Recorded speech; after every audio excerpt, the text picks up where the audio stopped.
Welcome to Nature Walk, the podcast where we explore the wonders of the natural world and delve into the most pressing environmental issues of our time. I'm your host David, and I'm thrilled to have you join me on this journey.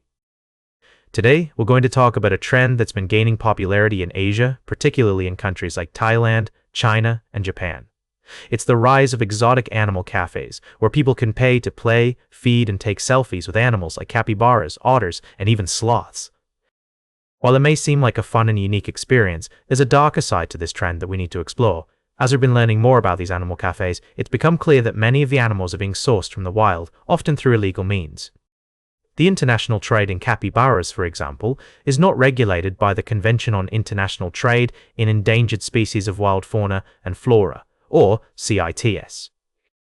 This lack of regulation has led to a thriving black market, where animals are being smuggled across borders to meet the demand for exotic pets.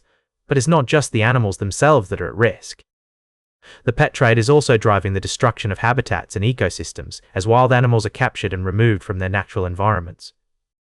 And when these non-native species are introduced to new areas, they can become invasive, outcompeting native species for resources and causing irreparable harm to the ecosystem. The story of the capybaras in Bangkok is a case in point. These large rodents are native to South America, but they've been popping up in animal cafes all over Asia. While some cafes claim that their capybaras come from ethnic farms in Thailand, experts say that it's likely that many of these animals were sourced from the wild, possibly through illegal means.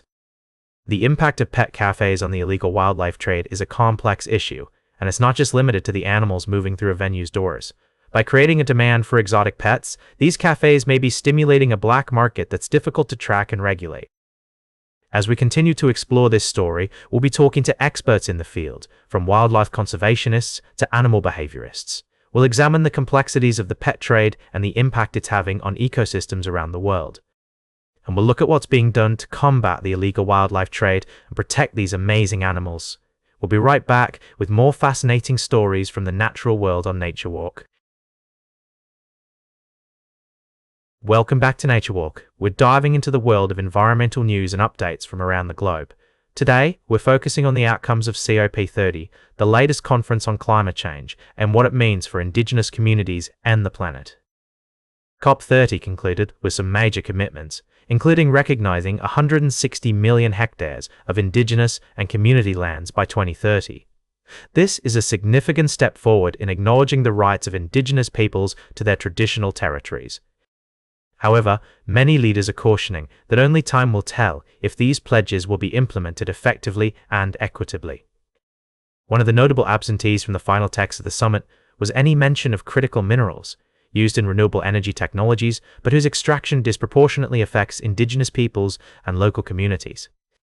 This omission has raised concerns among environmentalists and indigenous leaders who are calling for bold, concerted global action rooted in justice, rights, and real solutions.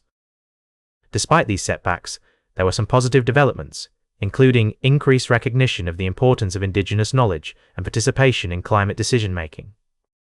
Emlyn Cheney, Secretariat Director of the Forest and Climate Leaders Partnership, noted that tropical forest countries themselves have identified 12 months of consultation and analysis to determine where tenure rights need to be secured or strengthened. As we look to the future, it's clear that the success of COP30 will depend on its implementation. Will governments and corporations follow through on their commitments, or will they continue to prioritize profits over people and the planet? Only time will tell. The one thing is certain, the fight for climate justice and indigenous rights will continue. Welcome back to Nature Walk, dear listeners. As we conclude our journey through the fascinating world of wildlife and conservation, I'd like to take you on a rather unexpected detour into the realm of coffee. Yes, you heard that right, coffee.